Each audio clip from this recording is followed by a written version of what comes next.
오늘 저희들에게 주신 은혜 말씀은 누가복음 14장 15절부터 24절까지의 말씀입니다. 누가복음 14장 15절부터 24절까지의 말씀을 봉독해 드립니다.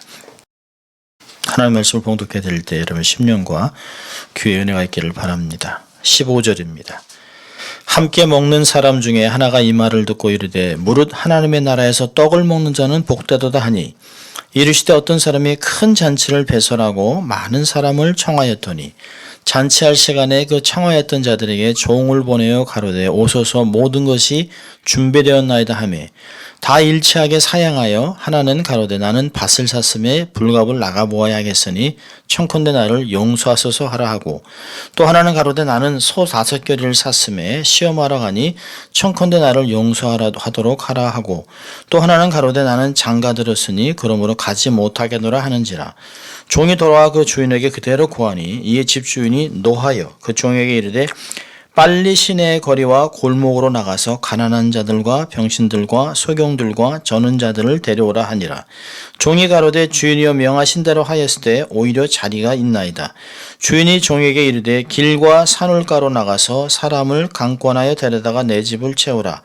내가 너에게 말하노니 전에 청하였던 그 사람은 하나도 내 잔치를 맛보지 못하리라 하였다 하시니라. 아멘. 하나님 말씀이었습니다. 여러분 참 잘오셨습니다. 날씨가 좀 많이 쌀쌀해졌네요. 자, 우리 또 양손을 가슴에 얹고 우리가 두 번 외쳐보는데요. 난 하나님의 특별한 사랑을 받은 사람입니다. 두 번 합니다. 나는 하나님의 특별한 사랑을 받은 사람입니다. 난 하나님의 특별한 사랑을 받은 사람입니다. 아멘. 오늘은 오늘 본문을 가지고 큰 잔치의 비유라고 하는 제목으로 말씀 나누려고 합니다. 저도 이제 미국에 산 지 한 42년 되는데요. 세월이 지나면서 결혼 풍습이 굉장히 빨리 바뀌는 것 같습니다. 제가 결혼할 때만 해도 기독교인들이라면 기본적으로 교회에서 양가 부모님들, 친지들, 교우들 이렇게 모여서 하나님 앞에 예배를 드리고 그리고 그 옆에 있는 친교실에서 뷔페식으로 음식을 먹었던 것을 기억합니다. 그래서 그때는 헤드 테이블이고 이런 거 없이 그냥 앉아서 먹고 다니면서 인사하고 주로 교우들이니까 교회에서 그런 일을 했던 것 같아요. 그래서 가능하면 많은 사람들이 결혼식에 오는 것을 좋아했습니다. 그래서 부모들끼리 누구 자식에는 결혼식이 아주 손님이 많았대. 거긴 손님이 없었네. 나를 잘못 잡았나 봐. 이런 얘기들을 했던 것도 지금 기억을 합니다. 이것이 이민자들의 결혼 풍습이었습니다. 그런데 언제부터 이 풍습이 조금씩 바뀌기 시작했어요. 결혼 장소가 이제 더 이상 교회가 아닌, 생각해 볼 때, 이 교회 장소가 좀 예뻤으면 좋겠다라고 생각해서, 예배당이 좀 예쁘다고 하는 미국 교회당을 찾아다니기 시작했습니다. 그러다가 호텔 볼룸을 예약을 하기 시작해요. 그러다가 컨트리 클럽으로 나가서 야외에서 예배를 드리기도 합니다. 옛날에는 청첩장을 많이 뿌렸습니다. 그래서 다 오세요. 가능하면 시간 나면. 언제가 결혼식이 제일 좋은 날일까요? 담임 목사님이 시간 되는 날이 제일 좋은 날입니다. 근데 어느 때부터는 이게 결혼식이 결혼 당사자들, 친구들, 가까운 사람들끼리 하는 스몰 웨딩으로 바뀌어버렸어요. 그래서 부모님들도 친구들을 초청하려고 해도 10장 이렇게밖에 안 줍니다. 그러니 10장 갖고 누구를 초청하겠어요? 교회 장로님 같으면 30명, 40명, 100명이라도 왔으면 좋을 텐데 딱 10장 두니까 한숨을 푹 쉬는 장로님도 제가 경험을 했습니다. 그래서 참석하는 사람들한테 RSVP 해가지고 반드시 리스폰을 해주십시오. 오나 안 오나. 그래서 준비한다고 합니다. 그러니까 그렇게 하는 이유는 음식도 굉장히 비싸고 장소도 비싸요. 그러니까 참석하느냐 못하느냐에 따라 예산이 바뀝니다. 한 번은 제가 결혼식이 끝나고 이제 컨트리 클럽으로 식사를 하러 갔습니다. 하면서 장소는 참 좋던데 되게 비싸겠다 하는 생각이 들었습니다. 근데 가니까 이름이 딱 있어요. 어디라고 딱 있습니다. 레버런 데니얼 손이 딱 있어요. 그러니까 제가 거기 앉았는데 옆에 테이블 보니까 보통 10명이 앉는 건데 1명밖에 안 앉았어요. 그러니까 안 온 거예요. 그러니까 제가 이렇게 앉아 있는데 아마 신부 측의 사람인지 신랑 측 어른인지 지나가면서 아니 이게 1인당 100불이 넘는 음식인데 이렇게 온다 그러니까 안 오면 어떡하냐고 막 짜증을 내요. 그러니까 옆에서 그러지 말라고 손님들 앞에서 그렇게 하지 말라고 이제 막 그런 얘기를 들었습니다. 그러니까 오죽하면 그런 얘기를 하겠습니까? 쉽지 않은 것이에요. 오겠다고 다 했으니까 이름까지 다 있잖아요. 근데 안 나타났습니다.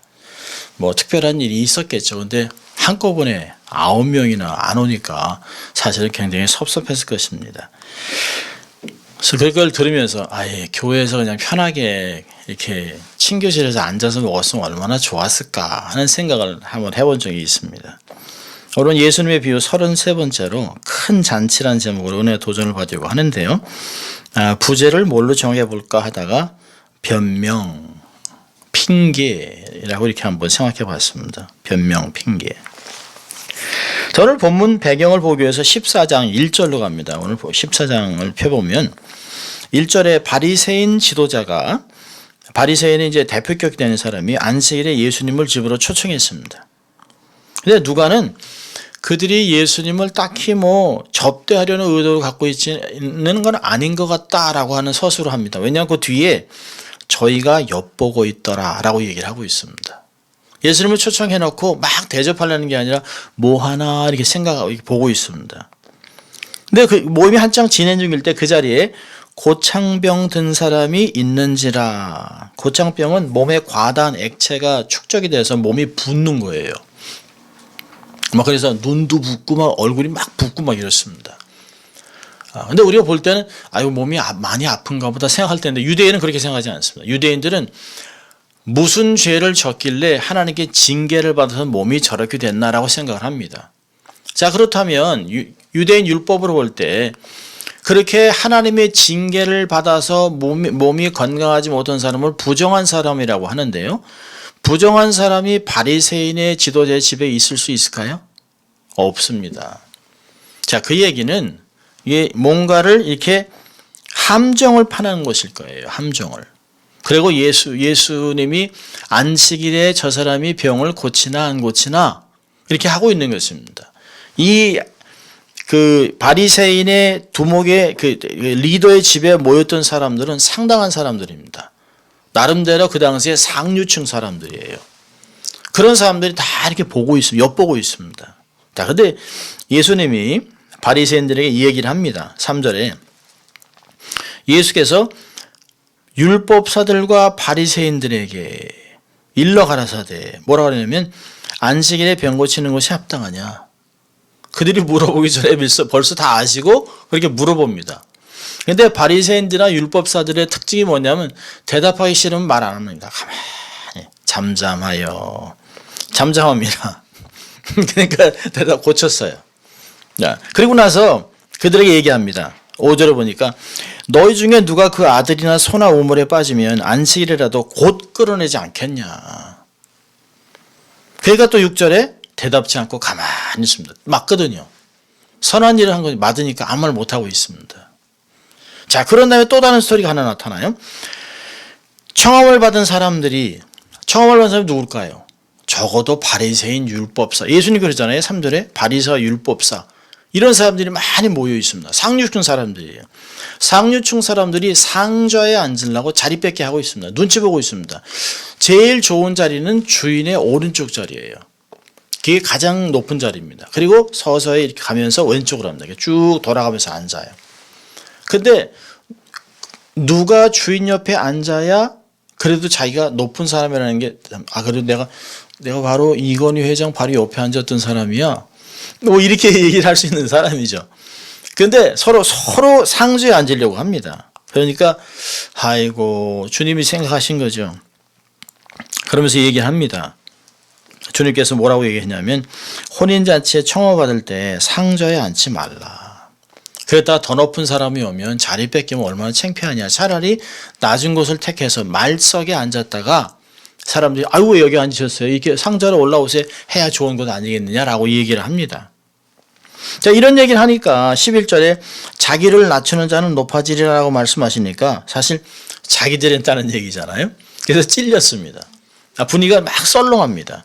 그러니까 예수님이 이들에게 얘기합니다. 초청한 사람들에게 이득이 될 만한 사람들만 초청하지 말고 가난하고 소외된 자들을 값없이 베풀라. 그렇게 되면 이들이 베풀 수가 없어서 결국에는 부활할 때 너한테 큰 복이 된다라고 14절에 얘기를 했습니다.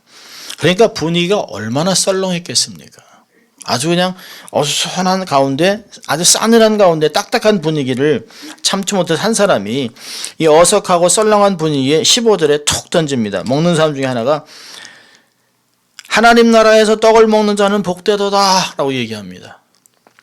사실은 농담한 거예요. 이렇게 그냥 분위기, 자자자자, 이제 우리가 다 전부 다 천국에 가서 밥 먹을 텐데, 천국에서 잔치에 도착하는데 그 잔치는 얼마나 좋겠습니까? 그렇죠? 안 그래요? 하하하하 이렇게 웃었습니다. 그런데 예수님은 그 농담에 정색을 하고 얘기를 합니다.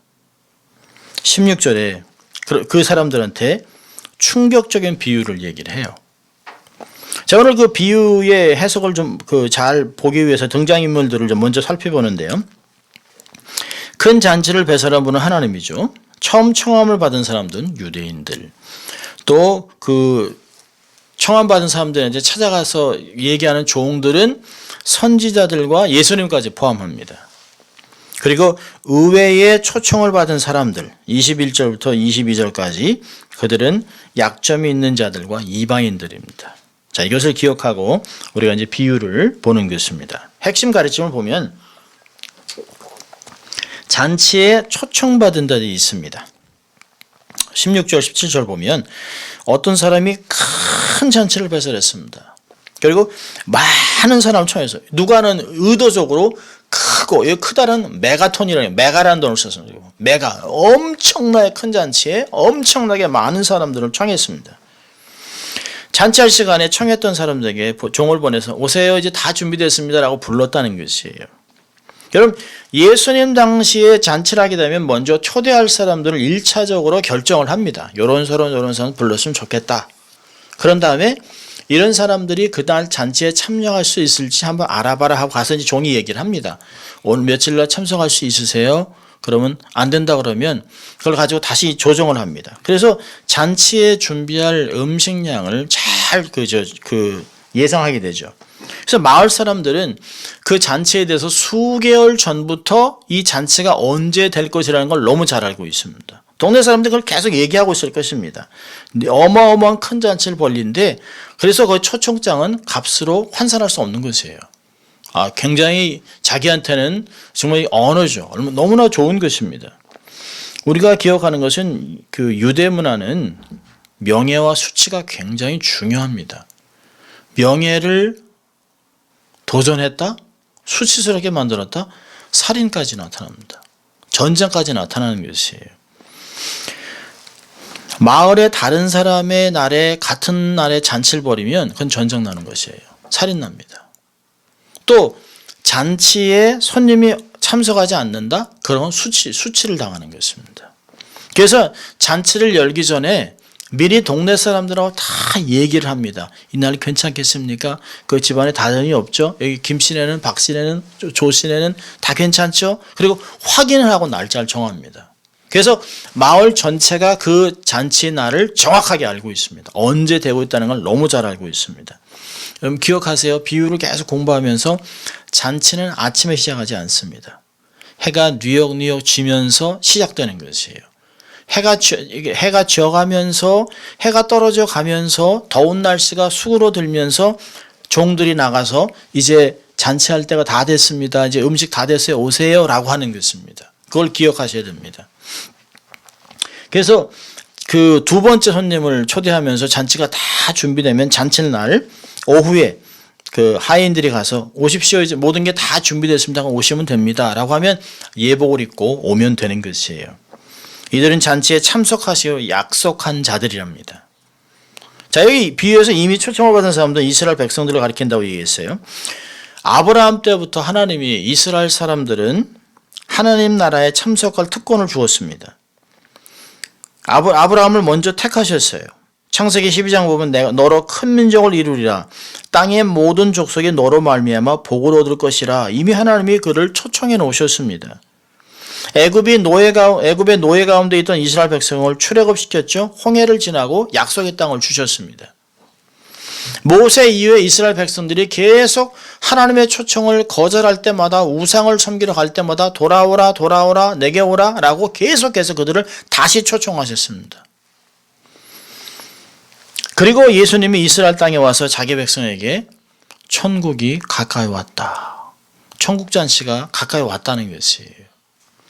계속 그렇게 초청하셨어요. 2000년 동안 이스라엘 백성이 2000년 동안 기다렸던 하나님 나라의 만찬이 준비됐다고 오라고 초청했습니다. 우리 잘 알고 있는 마태복음 11장 28절은 수고하고 무거운 짐진 자들아 다 내게 오라라 내가 너희를 쉬게 하리라 초청하셨어요. 그리고 이 땅에서 모든 것이 다 준비됐으니 내게 오라고 말씀하셨습니다.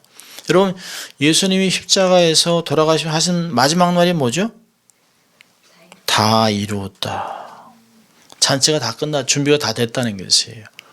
구원의 길을 마련해서 이제 하나님 나라의 잔치에 들어올 길을 다 마련했다는 것이에요. 그리고 오라는 거예요. 내게 오라는 것입니다. 자, 이 은혜의 초청에 이스라엘은 어떻게 반응했나요? 자, 18절부터 20절을 보면 초청을 거절합니다.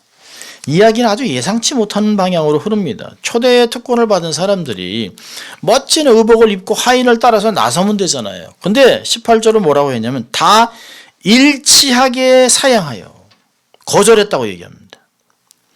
주인은 이들을 위해 모든 것을 준비했는데 약속을 취소했습니다. 이게 굉장한 모독이죠. 아주 수치를 주는 것입니다. 모욕입니다. 어떤 이유로 거절했나요? 자, 첫 번째 사람 보면 우리 18절 같이 읽습니다. 다 일치하여 사양하여 하나는 가로되 나는 밭을 샀음에 불갑을 나가보아야 하겠으니 청컨대 나를 용서하도록 하라 하고. 여러분 고대 중동 마을에서 토지의 매매 교환은 아주 민감한 사안입니다. 가능하면 땅을 팔지 않습니다. 그러니까 자기 부모로부터 대대로 조상으로 내려온 땅을 팔지 않습니다. 그러니까 예수님 당시에서도 토지는 한 집안이나 부족의 재산이기 때문에 쉽게 매매가 이루어지지 않습니다. 왜냐하면 그 땅은 그들의 정체성과 똑같아요. 땅의 이름도 있습니다. 별명도 지어놨습니다. 그들의 삶입니다. 그러니까 마을 사람들은 알지 못하거나 전혀 가보지 못한 모르는 땅을 투자하며 사지 않습니다.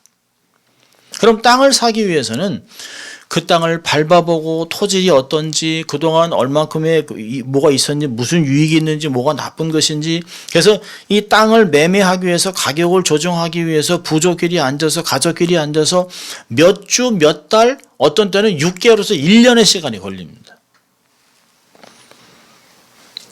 아주 중요한 것이죠. 마을과 땅 그곳 주인의 역사는 마을 사람들의 삶과 동일해요. 여러분 이런 걸 생각하면 이스라엘과 팔레스타인의 분쟁이 쉽게 이해됩니다.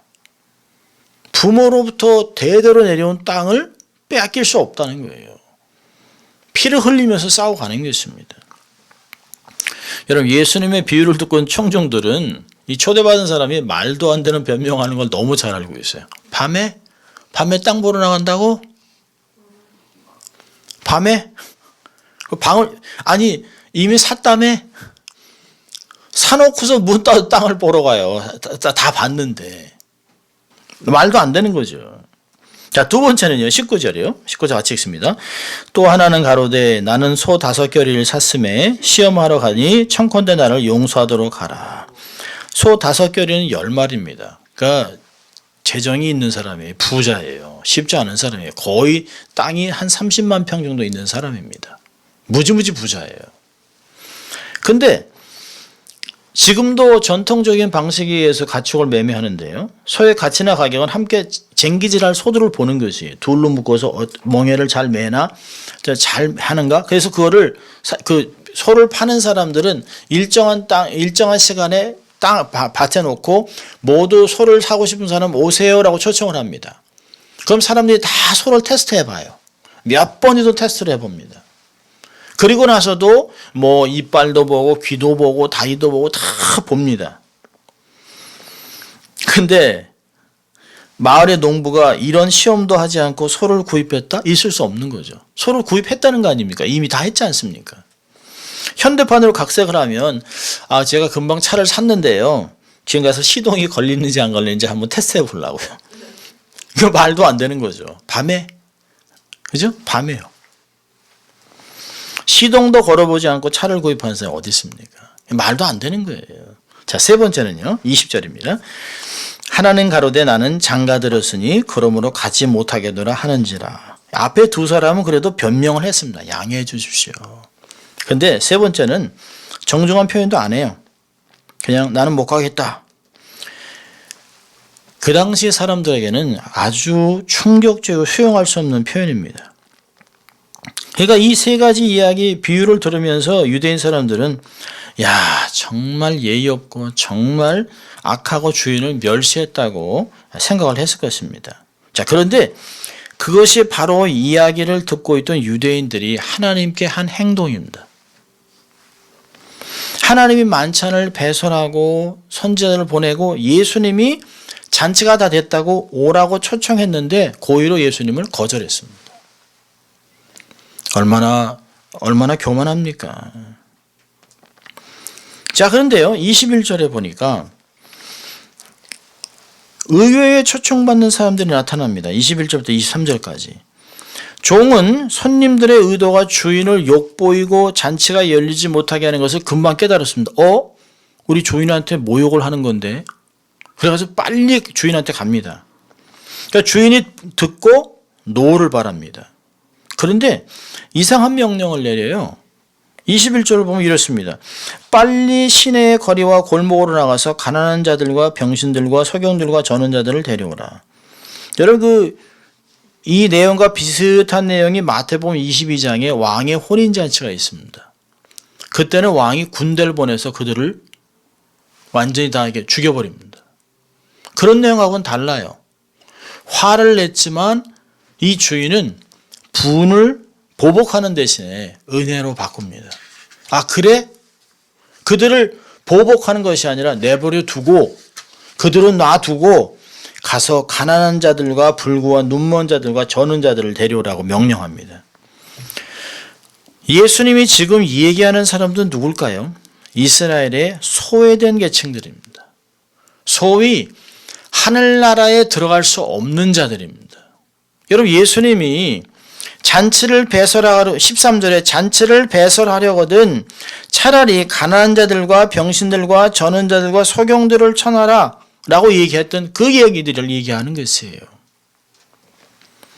이들은 지체 높은 주인과 함께할 자격도 없고 그런 잔치를 가본 적도 없습니다.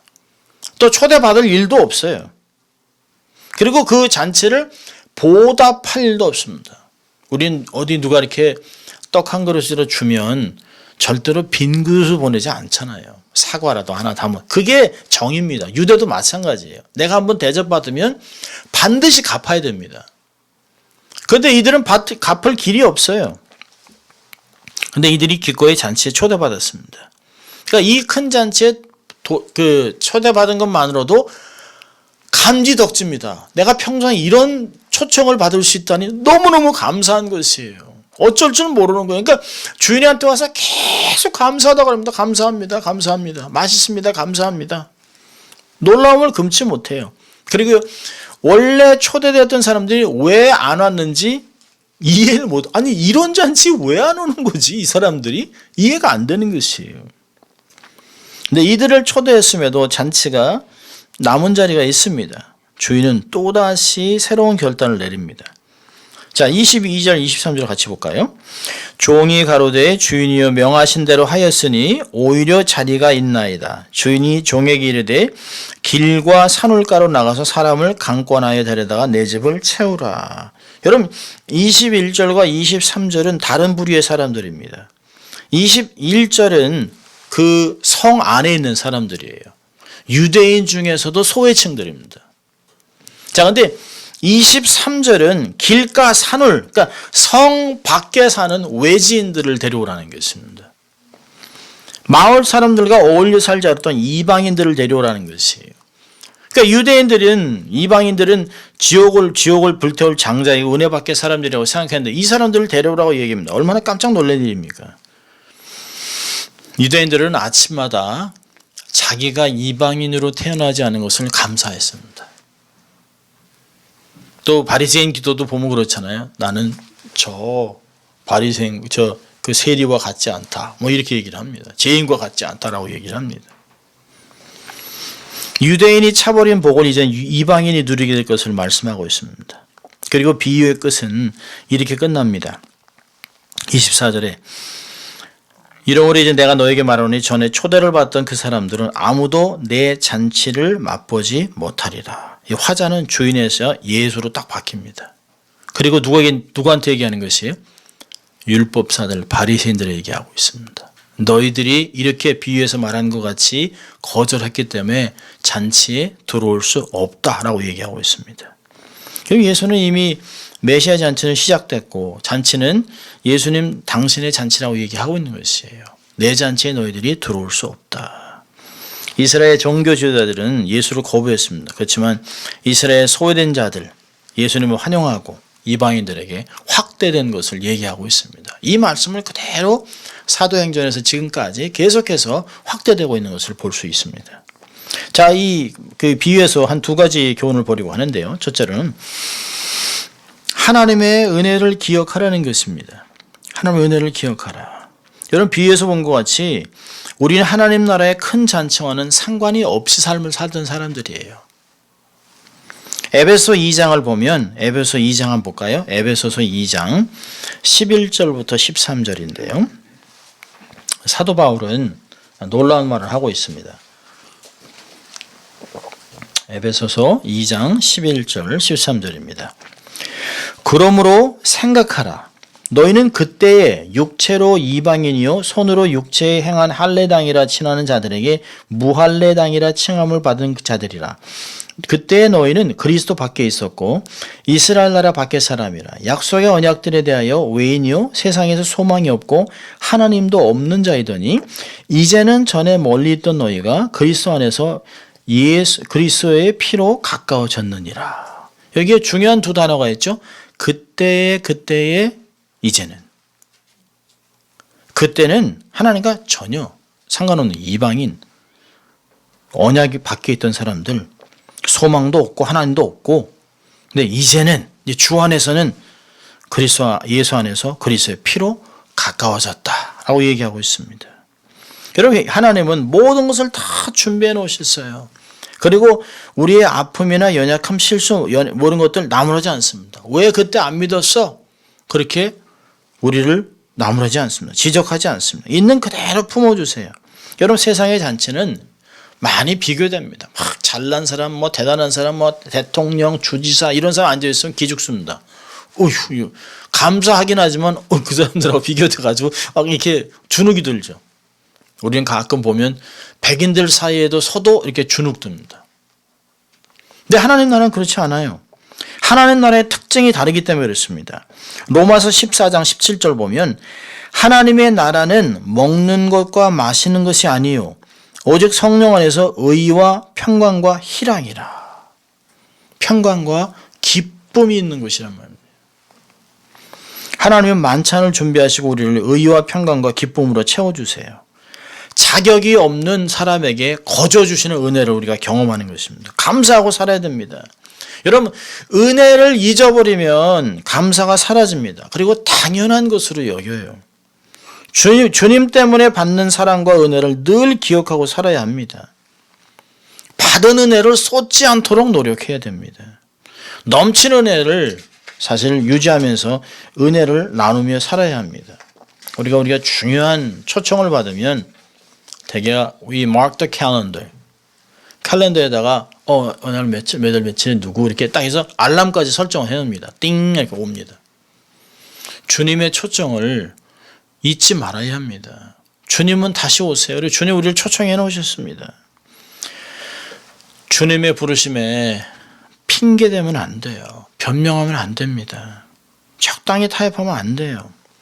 주님의 초청을 받은 사람들이라면 주님이 이제 가자 그러면 우리 지금 땅을 사가지고 지금 건물을 사가지고 지금 차를 새로 해서 비즈니스가 너무 바빠서 제가 결혼해서 이 결혼도 너무 웃기죠.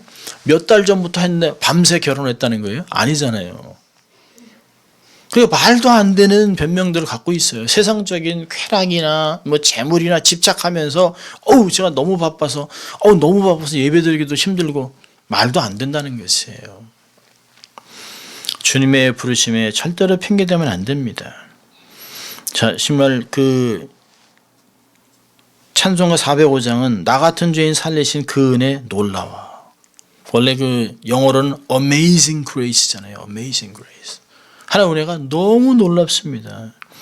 우리 주의 능력이 나의 삶을 새롭게 하셨어요.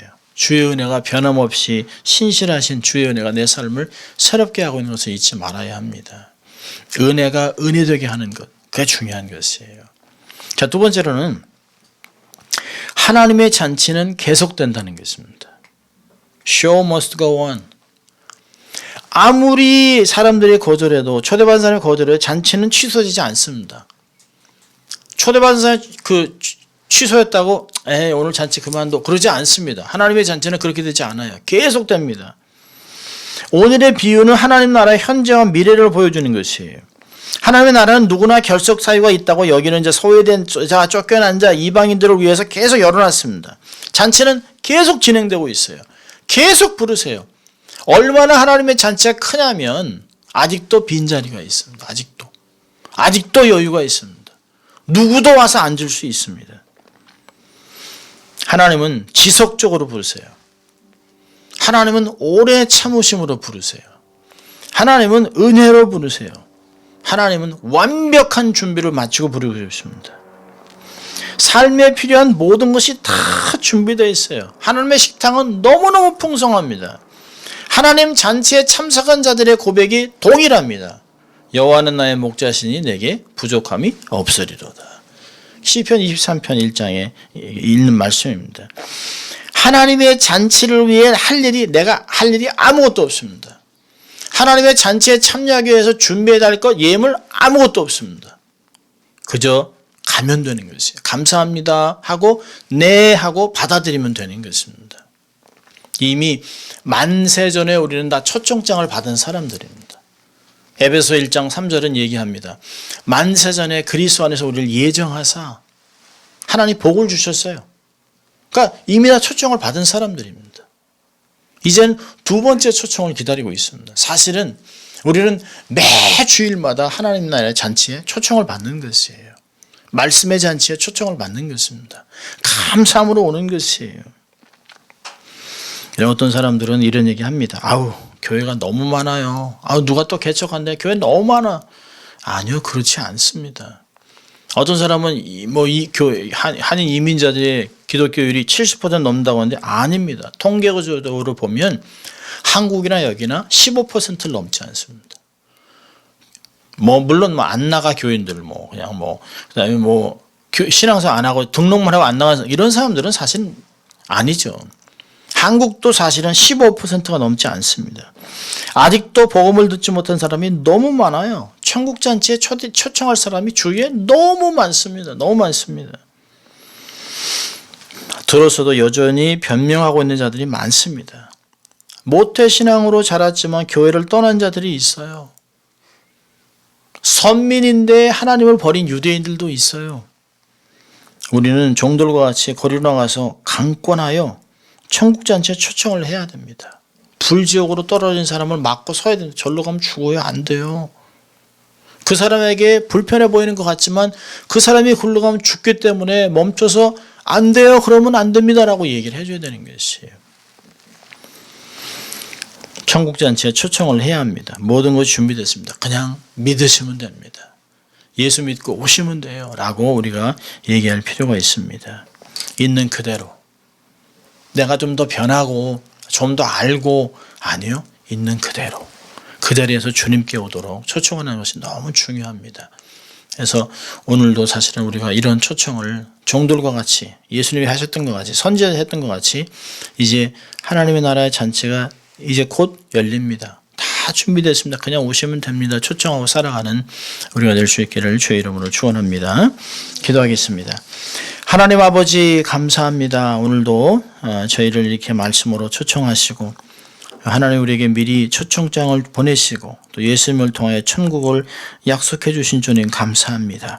이 약속을 기뻐하고 감사하고 은혜로 기억하고 이 은혜를 나누며 살아가는 저희들 되게 하시고 또 하나님 많은 사람들을 강권하여 최선을 다하여 하나님 나라의 잔치에 초청하는 저희들 될 수 있도록 주님 축복해 주시옵소서. 감사하고 예수님 이름으로 기도합니다. 아멘.